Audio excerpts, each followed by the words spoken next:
हजुरको नाम चाहिँ के हो नि बुवा? कृष्णबहादुर शाह। कृष्णबहादुर शाह। तपाईँ चाहिँ यो दुल्लु दरबारको राजा?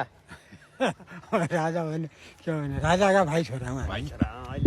अनि तपाईँहरू यदि यो दरबार भइदिएको भए अहिले जस्तो समय नआएको भए त राजै हुनुहुने रहेछ नि। के कसो हुन्थ्यो होइन? जुगा पनि पुरै राजाको जस्तै पाल्नु भएको छ त। कस्तो लाग्छ तपाईँलाई यो तपाईँहरूको चाहिँ पुरा पुर्खाहरूको थाकथलो होइन, पुर्खाले राज्य गरेको ठाउँ कस्तो लाग्छ त नि?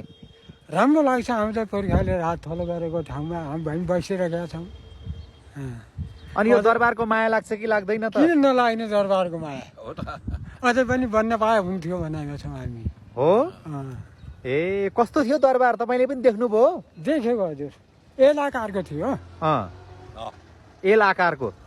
त्यो दरबारमा तपाईँ बस्नुभयो कि बस्नु भएन? दिनमा आएर बस्यो, आज पूजा गर्ने माथि, अब माथि माथि कौशीमा समेत गइयो, मन्दिर माथि दरबार माथि थियो, पूजा गर्न गइयो। अब अहिले पो अब यो जलाइसकेपछि माओवादीले मन्दिरलाई पछि यो 63-64 सालमा मन्दिर बनायो। यसको वर्गमिटर 3700 थियो। 3700 वर्गमिटर? यो चाहिँ दुल्लु दरबार क्षेत्र? ए तपाईँहरूले संरक्षण गरेर राख्नु भयो? अहिलेसम्म राखेका छौँ भनौँ। अहिले तपाईँको घर चाहिँ कहाँ छ त? मेरो घर अलि यहाँ ऊ माथि यी प्रकारको सामान्य छ। ए ल भनेपछि तपाईँलाई यो ठाउँको असाध्यै माया लाग्छ? किन नलाग्ने? आफ्नो ठाउँको गाउँ ठाउँको माया, यहाँको मानिसको माया, यहाँको रुखवृक्षको माया। मान्छेहरूले राजा साहब भन्छन् अहिले पनि तपाईँलाई? भन्छन्। अनि कस्तो लाग्छ त? राम्रै लाग्छ भनेपछि अब ठकुरी भन्न दिन है। राजा भन्न पकाउने दिने थिए, ठकुरी भन्न दिन है। त्यही त हामीले अहिले जे भन्छौँ ठिक छ। राजा भन्छौ ठिक छ, ठकुरी भन्छौ ठिक छ, दाई भन्छौ ठिक छ, भाइ भन्छौ ठिक छ। तर नि एउटा कुरा, तपाईँ त राजाको सन्तान, अलिक धनी मानी हुनुपर्ने, गन्ने मान्ने हुनुपर्ने, त्यस्तो देखेनु हुन्न त? सबै सन्तानमा धनी मानी हुँदैन हजुर। सन्तानमा सबै सन्तानमा धनी हुँदैन, कोही गरिब हुन्छन्, कोही धनी हुन्छन्।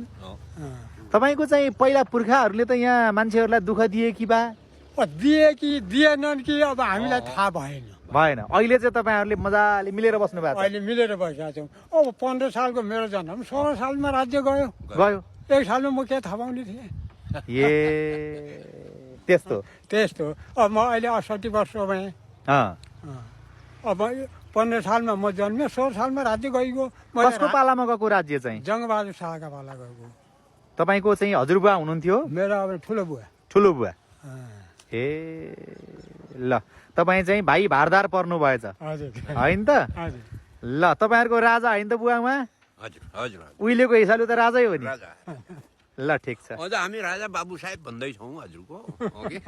हो त, किन हामीले अब पहिलेको संस्कारबाट त हामीले अब छोड्या नै हजुरको संस्कार।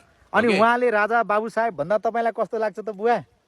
राम्रै लाग्छ। नराम्रो किन हुने थियो त? तपाईँ चाहिँ के भन्नुहुन्छ नि उहाँलाई? उहाँलाई दाजु भन्छु मैले। दाजु? ए ल। अनि यहाँ राजा चाहिँ बस्दाखेरि कति समय बस्थे? बर्खैभरि बस्थे कि कस्तो थियो बुवा त्यति बेला? बर्खा 4 महिना बर्खा बस्दा थिएनन्। बर्खा यहाँ बस्ने, 8 महिना यहाँ बस्ने, 4 महिना ठन्डीको गर्मीको महिना 4 महिना सिजा बस्ने। ए सिजामा बस्ने राजा। अनि जब चाहिँ ठन्डी लाग्छ अनि यता आउँथे? शीतकालीन। यो चाहिँ शीतकालीन राज्य? शीतकालीन राज्य हो।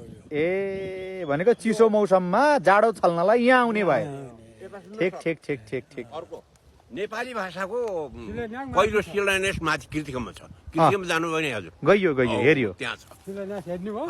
हेरियो। दामुपालको होइन त? दामुपालको।